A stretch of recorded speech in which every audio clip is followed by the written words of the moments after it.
Scott, when you look back on the Ole Miss game, what was kind of, I guess, your general thoughts of the offense, how you guys played? Yeah, we started out, I thought, in the first quarter. We had 11 minutes time of possession, and we did an excellent job in the second quarter controlling the ball, scored points.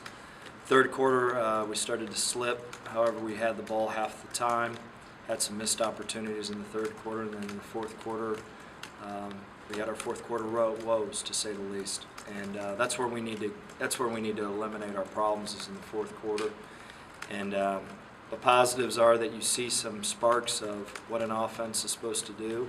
We saw that in the first half, and then again, it's back to what I said during training camp. It's the consistency on a regular basis to maintain drives, and that's where we're at.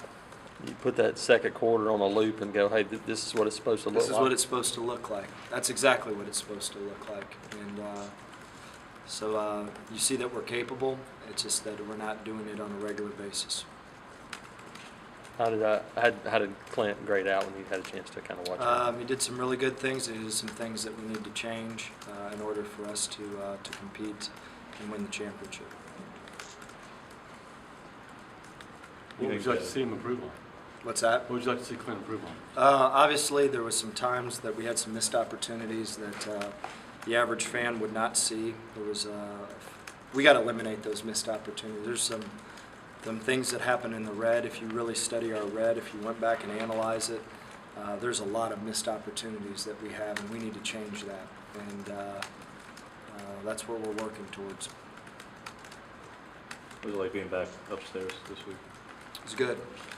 What all went into that decision earlier in the week? Last week you said you thought you... Yeah, the reason for that was simply the reason that we did this at the beginning was because of Kyle. He was a 19-year-old guy that went out there for the first time. He needed one-on-one contact. Clint's been an older guy that's been in the fray, and we just knew that he didn't need me on the sidelines. This week, Coach Chiswick said kind of the same scenario, kind of see how both those guys progress and then decide going in. Is that kind of about the way it's going to play out again? It will. Exactly what Chiz said.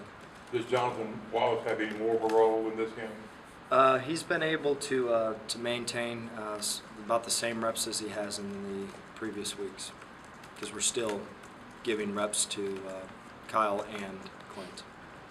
So the rep distribution is very similar. Is it tough to kind of progress Jonathan a whole lot because you've got three guys taking reps right now? Mm-hmm. Absolutely. Is Scott able to do a lot in these reps with whatever his arm situation is right now? Mm-hmm. We've limited his throws, but he has been able to throw the football in practice. Speaking of practice, how'd you see it today? Very good energy. We made some improvements, I think, in some areas, and it's fun with a young team in terms of, sometimes you take 2 steps forward in some areas and 2 steps back in other areas. So it's maintaining and establishing that consistency that we've been talking about. Is it encouraging that they keep on going out there and practicing? Absolutely. We've got kids that they're into it. They see how close we are. If you go and you stop the film at the beginning of the fourth quarter, besides the Mississippi State game where you had no chance because you had 5 turnovers, you see 24-20, 7-12, or 12-10 in the LSU game, and 10-7 in the Arkansas game. So they know we're close, and they just know that we got to get over the hump.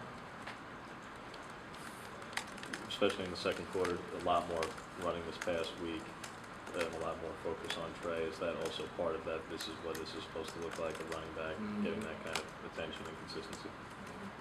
Absolutely. You think he's kind of earned that role of a feature back at this point? I think all our backs are doing a good job, and I think with the wide zone play, I think Trey's got a knack for it. Scott, Pat Dye weighing in yesterday on the program had some pretty pointed things to say about the quarterback position. I mean, how do you go about that if and when it comes up with your young quarterbacks?